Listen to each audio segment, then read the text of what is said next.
Journée mondiale du diabète, l'alimentation, une question de santé publique à l'occasion de la Journée mondiale du diabète. Cette ONG interpelle le gouvernement sur l'urgence d'une politique de santé environnementale plus efficace dans le but d'éviter des risques pour la santé liés à la présence de perturbateurs endocriniens, pesticides ou autres substances indésirables dans l'assiette. Le diabète est une maladie chronique qui apparaît lorsque le pancréas ne produit pas suffisamment d'insuline ou que l'organisme n'utilise pas correctement l'insuline qu'il produit. Avec le temps, il peut endommager le cœur, les vaisseaux sanguins, les yeux, les reins et les nerfs. Selon l'Organisation mondiale de la santé, OMS, le nombre des personnes atteintes de diabète est passé de 108 millions en 1980 à 422 millions en 2014. Ainsi, elle prévoit qu'en 2030 le diabète sera la 7e cause de décès dans le monde. En France, la Fédération française des diabétiques, FFD, estime à plus de 4 millions le nombre de personnes atteintes.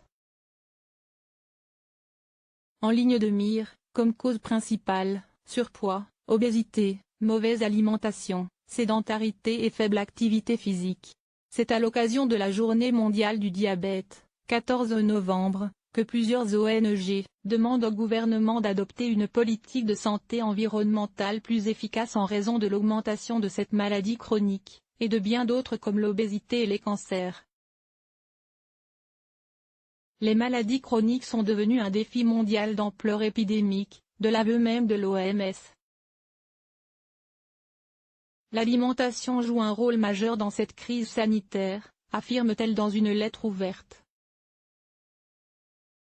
Derrière la pressante question de santé publique, l'enjeu économique pour la société française se chiffre en milliards d'euros. C'est pourquoi elle demande des mesures pour renforcer la prévention, agir sur la qualité nutritionnelle et éviter les risques de contamination chimique de l'alimentation. Trop de glyphosate et nanoparticules dans l'assiette, preuve en est avec les nombreuses études qui allongent la liste des substances qui s'invitent dans les produits alimentaires, du glyphosate dans des céréales, des nanoparticules dans des bonbons, des hydrocarbures aromatiques d'huile minérale dans des lentilles corail, des résidus de pesticides, des perturbateurs endocriniens.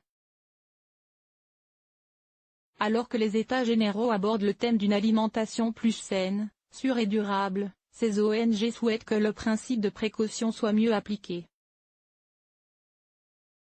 Les effets à long terme des expositions aux substances chimiques telles que les pesticides et les perturbateurs endocriniens doivent être pris en compte, même à faible dose. Réduire l'exposition des populations aux risques liés à la contamination chimique doit être une priorité, estime-t-elle. Des dossiers épineux qui, à leurs yeux, ne reçoivent ni l'attention ni les actions qu'ils méritent de la part des ministères concernés, santé, transition écologique, agriculture. Quant à l'alimentation en elle-même, ces organisations appellent à plus de transparence et d'information, pour améliorer la qualité nutritionnelle de l'alimentation. Et ainsi mieux lutter contre le surpoids et l'obésité notamment, facteurs de risque du diabète.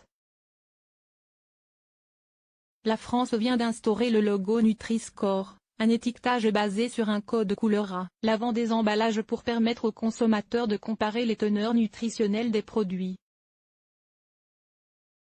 Traquer les indésirables de la fourche à la fourchette. Si ce dispositif est salué, d'autres mesures concrètes pourraient être instaurées selon elle, comme l'interdiction de la publicité ciblant les moins de 16 ans pour des produits alimentaires trop riches en sucre, sel ou matières grasses. Pour faire face à l'explosion de ces maladies chroniques, il faut s'attaquer aux sources de pollution et de contamination dans notre environnement et notre alimentation, de la fourche à la fourchette. Toutes les politiques publiques doivent converger vers cet objectif, conclut-elle. Or, comme le précise la FFD, l'alimentation est une préoccupation majeure des personnes diabétiques car elle fait partie intégrante de leur traitement. Compte tenu de ses effets sur l'équilibre glycémique, l'équilibre alimentaire est une préoccupation constante pour la personne diabétique qui doit apprendre à choisir ses aliments, précise-t-elle. Cette dernière vient de lancer pendant un an les États généraux du diabète et des diabétiques, afin de faire évoluer la prise en charge et la qualité de vie des personnes diabétiques.